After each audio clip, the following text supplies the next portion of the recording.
Hi everyone, this is Jo Toy and welcome to my video series Tools and Techniques based on my book Abstract Explorations in Acrylic Painting.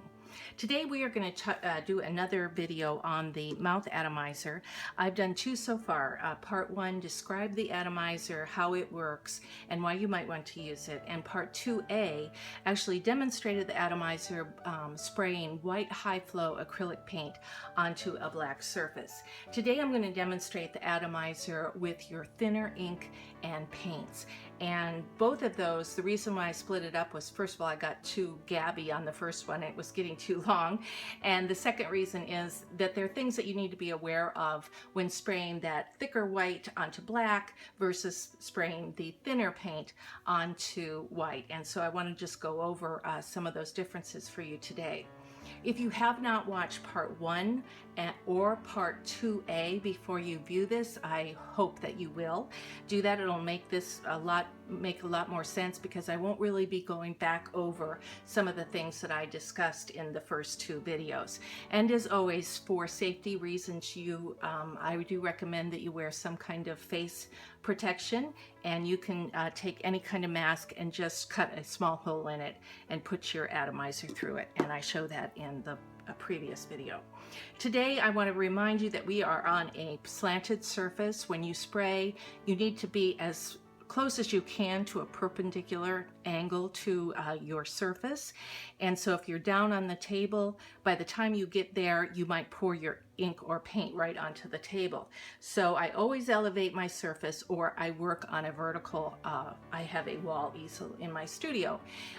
Both work just fine, and what I do here is just take a full-size roll of paper towels. This is not full size, but when you just get out of the package, and actually slip it underneath the back of my painting board. This is a 22 by 30 board, and that gives me just the perfect angle. The other thing I want to mention when you're spraying is that whatever your back piece is, this might tend to move once you get a stencil on it, because you're going to start blowing through the atomizer, and sometimes the air current can make your paper move. And so I always just adhere it right behind on the back of the paper. The reason why I don't adhere it here, because if you're spraying an all over pattern, even if you're just spraying here, as I mentioned in the other video, those particles go beyond where you're spraying, and you will have an outline wherever you put that tape. So I always conceal it on the back. So just in case I want to spray all to the edge, I don't have that problem. One thing I want to mention about the atomizer is, like I said in the first video, mine looks kind of grody because I've been using it for years. Doesn't matter how much paint you get on the outside. The most important thing is that you never let paint dry on this intake tube, because that's where you've got to suck up the paint, and you need it completely open and not restricted. And you should never get paint in here because this is where you're blowing through, but paint is sucked up through here, and that always has to be cleaned out well, and I'll be going over that again because it's so important. Okay, so we want to start with what you don't want to spray with. And the first thing that, of course, you cannot spray with is tube acrylic, because it's just far too viscous, too thick. You could never put your atomizer down in there and spray it. That's pretty obvious. The other thing that is maybe not as obvious is that you cannot spray the fluid acrylic straight from the bottle. You can dilute this and spray it, but you cannot stick your atomizer down in the fluid acrylic and spray it right from the bottle. What you can do, as far as the acrylics go, is you can spray right from the bottle when you have the high flow acrylic. And I'm just going to take a moment to describe and explain the difference between these three products, because it's important to know for various reasons. Number one is the fact that all of these contain the same pigment load. And what that means is, if you were to take this tube of acrylic and do a swatch of it here, and then take this thinner acrylic and do a swatch of it here, and then take this much thinner acrylic and do a swatch of it here, they would all be the same vibrancy and the same value, given that if they were all exactly the same yellow. The reason why is that Golden puts the same pigment load in all three of these, regardless how thick or thin it is. So what that means is if you were, and people will say, Joe, why can't I just dilute this down to here, or why can't I dilute this down to here? And you can for certain applications, but what will happen is by the time you thin this down to get to here, you will have a much lighter and a much less intense paint, because this product right here, the fluid, has the same pigment load in a thinner paint, or here in the fluid. And the same is true here. You have the same pigment load in the fluid as you will have in the high flow, even though this is a much thinner. And by the time you dilute this down to this viscosity, then this paint would be much lighter and less intense. Now, there is another reason, and this is probably more important than the lightness or the intensity, because these acrylics are pretty intense, and so they can be diluted and still work fine. But the real reason is a matter of a problem that you'll run into if you dilute them down. If you dilute this down to a watery consistency that you could spray, or down to the consistency of your high flow, by the time you do that, you will have pigment floating in a lot of water, and you will have diluted your binder. So there won't be a lot left once this is diluted to help it adhere to your surface. So that is the reason why I don't recommend that you use tube acrylics for any kind of spraying, because you have diluted them so far that the binder is no longer there to help them adhere to your surface. You can take your golden fluid and dilute it down, as I will show in just a minute, to the point where you can spray them just like you would with your inks. You will dilute your binder when you do that, and therefore I recommend that if you spray the diluted fluid acrylics, that you spray mostly onto absorbent surfaces such as paper. If you're going to spray onto a slick gessoed canvas or layers and layers of acrylic that have become very shiny and non-porous, then I would not recommend that you spray the golden that has the fluid that has been diluted down.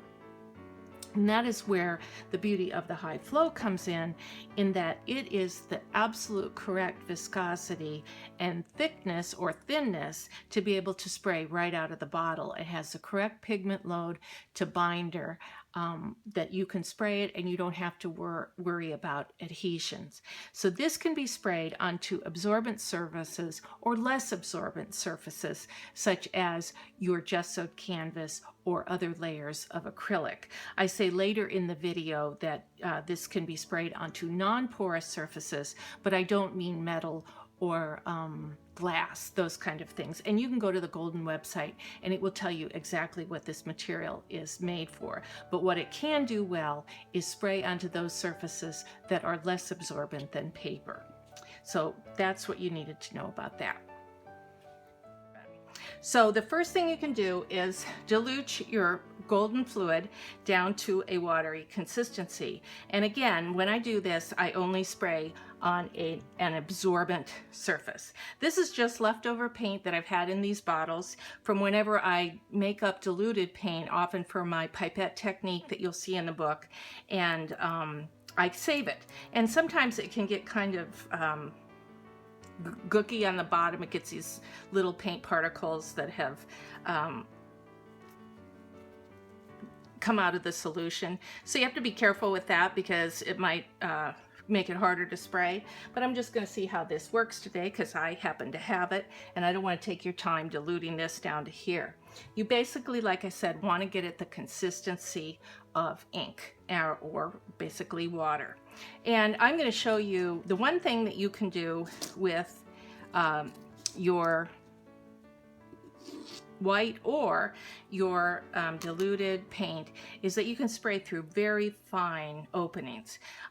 In my book, I show you an alternative to the mouth atomizer, and I probably will be showing that in another video, where you use a makeup sponge and you can actually sponge through your stencil. But when you have these fine openings, the sponge and the sponging through the stencil doesn't work very well. It works better when you have very thin stencils and bigger openings. So I'm just going to go ahead and show you this, and you always want to put your paint down into your, your atomizer down into your paint, and you always want to be sure that your atomizer is not on the bottom of your container. And as I can see, this one will go down into the paint, but it will not rest on the bottom. So I can be rest assured that I can just stick that in there. So always check that before you start spraying out of anything. And that's why I really, these bottles that I found just at a craft and hobby store are perfect for that, because they're just about the right depth. The other thing, when we sprayed the white, I told you how it's best to spray out of a 4-ounce bottle that is very full, because that way it fills your intake tube and makes it easier to spray up. When you are spraying diluted paint that's the consistency of water or ink, it's so easy to spray, that doesn't matter. As long as you can get the tip of your atomizer, the tip of the intake tube, into the liquid, it's going to work just fine. So I am going, and on the white, I say you have to pretend like you're blowing out candles on a birthday cake that you had when you were 30 years old, or will have when you're 30 years old. On this one, not so much, but you still just don't want to go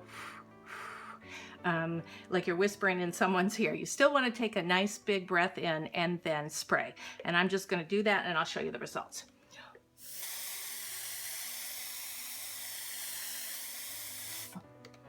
Okay. And I take that up, and you can see that that diluted acrylic just went through those fine holes really nicely. Now, one thing I want to show you is the difference between spraying a distance from the surface and spraying up very close. And I'm just going to start by spraying very far away, and then I'm going to come in closer and closer, and I'm going to be doing it right in this area. So watch that area. Okay, you can see that when I was far away, I just got this soft pattern. And as I got closer and closer, the pattern gets heavier and heavier. And also, if I blow harder, it gets heavier and heavier.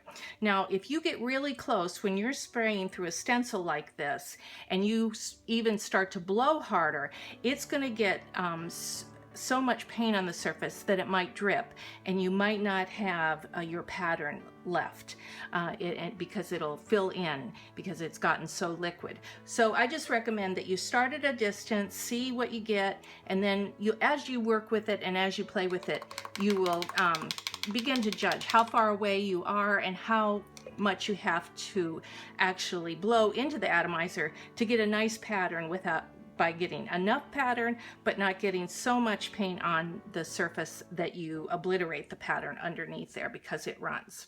So now here's my problem. When you have one atomizer, at this point, this has to be clean, because if I take this red and I put it into, I'm going to spray next this purple ink. I put it into my purple ink, I'm going to contaminate my purple ink. So this has got to be cleaned. And like in the video on white, all you have to do is get this intake tube into the water and get that out. Now, this would not suffice to get all that out of the tube. I take this over to the sink, I run the faucet down that tube, down through this tube, then I get clean water, I spray the clean water out through it to make sure that I flushed out all of the previous color, and then I spray just plain air. And after you do that, you will still have water left in that tube. If you were to put this, which has water left in that tube, back into a watery paint and spray, you're going to get a very watery application. And so this is important that you get the water out of this before you spray. So after you've flushed it and you've blown through it with just air, then just tap it on an absorbent towel or cloth. Now this is just showing pink because I haven't taken this over to the faucet. But at this point, you should not have any color coming out of that. And all you're doing is tapping this to get the water out so that you can go ahead and replace this into a new color. Now, I'm not going to use this again because I don't want to take your time by cleaning it at the faucet. I'm just going to grab another atomizer. And because I happen to know the person that makes these, I have several on hand. So the next thing I want to spray is I want to spray ink. This is actually India ink, but you can get acrylic ink, you can get walnut ink. Any of those inks will work just fine, and they spray very similar to your diluted acrylic. So I'm just going to show you here, spraying with this, and I've already shaken this up. Now, the reason why I'm going to show you in this, because it's actually not the difference in the spray, it's the difference in the bottle. Here you'll notice if I stick my atomizer all the way down in, I'm going to hit the bottom. And if I try to spray, well, that's sitting on the bottom of this container, I'm not going to get a very good spray. So I have a little trick that I use when I spray out of a bottle that's shorter than my tube. And I'm just going to get this right here. You'll be able to see that because I'll put the purple here and I'll override that red. I actually put my finger on the top of the bottle and I rest my atomizer against it at a level where I know it's not touching the bottom. So I put my finger here, it's touching the bottom, I lift it up and I leave it resting against my finger at that level. And then I know that for sure I'm not having the end of the tube rest on the bottom. So here we go, we're just gonna spray. I'm gonna do a light spray on the left and move to the right and spray more so you can get an idea.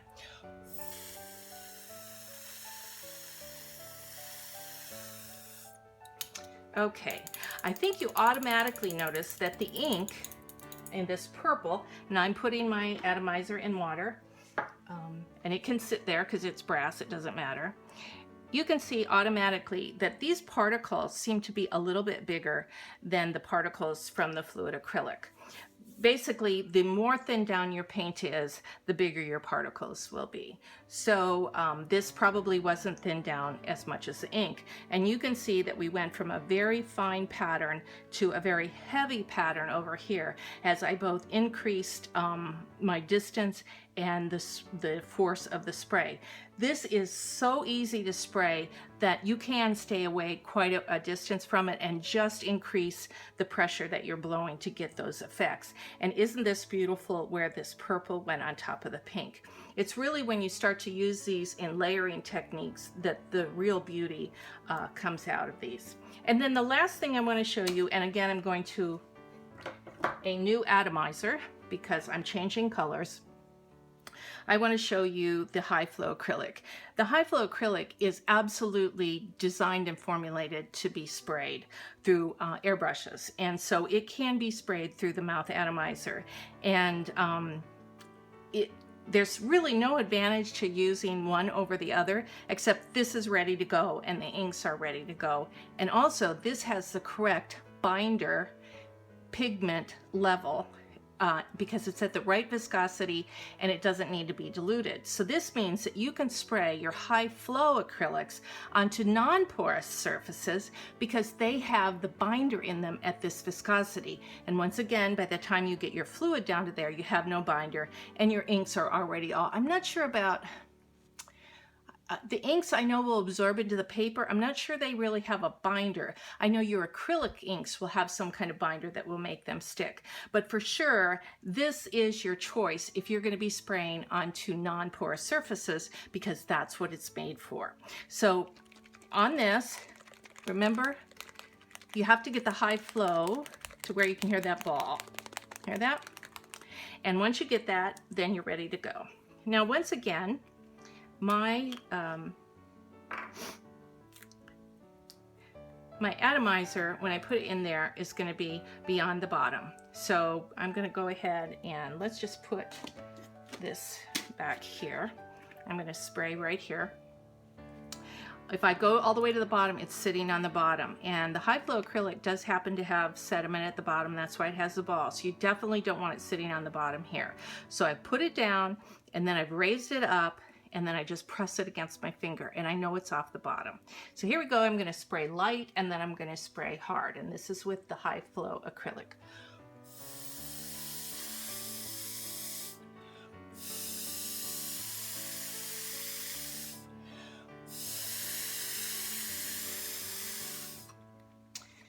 Now, this took a little bit more force than it should have.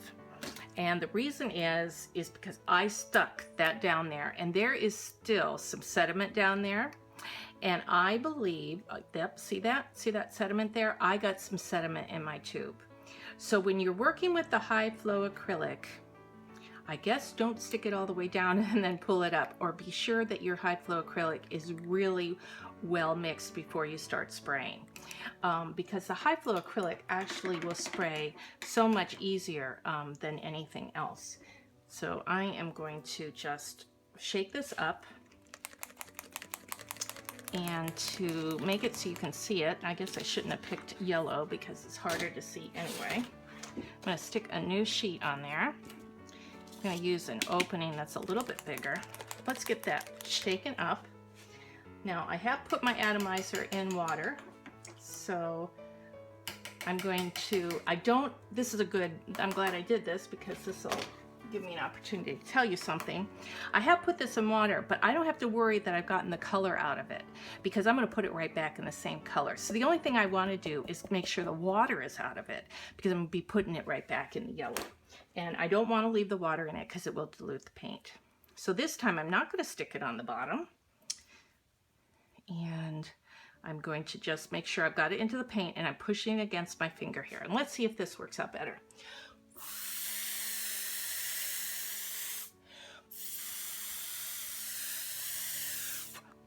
Sure enough. Okay, that's what we wanted to get. Okay, and you can see there were areas where I blew less, and then there were areas where I blew harder, and that's what you get. So there's really not much difference between what you get, except you can see, do you see how the particle sizes on this are much finer? That's because that's what it's formulated for, and you haven't done any dilution. And so the high flow really is the best paint to spray with, and it will give you the easiest results because you don't have to dilute it and you don't have to worry about the binding issues, and it comes in a lot of great colors, and it's not that expensive.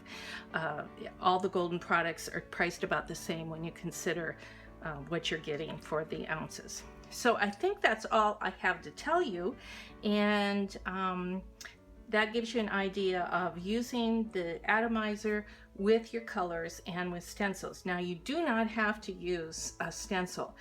There are people who use the atomizers and they don't use stencils at all. They use them to just get some value change in their paintings. And that reminds me of one more thing that you can do is you can dilute watercolors and to spray onto paper, because your watercolor is meant to be diluted to a great degree. And so the gum arabic is what its binder is. It's meant from the way it comes out of the tube to be diluted. And so you can spray watercolor. You would put some in a little container, add your water till you got it to the right consistency, and then spray it. And there are a lot of watercolor artists that use an atomizer for different effects, but I won't go into that here because I don't do that and I'm not the expert on that. So I hope you enjoyed this. I hope it was valuable. And again, if you have any questions, please don't hesitate to contact me. And I will be back shortly with part 3 of this video. But first I'm going to do part 2 of the applicator bottles and part 2 of some of the other videos. So be sure to sign up and subscribe on the YouTube channel so that you'll get notified when I put those additional videos up there. And it's been my pleasure sharing this with you. And again, I hope you found it valuable. Thanks. Bye-bye.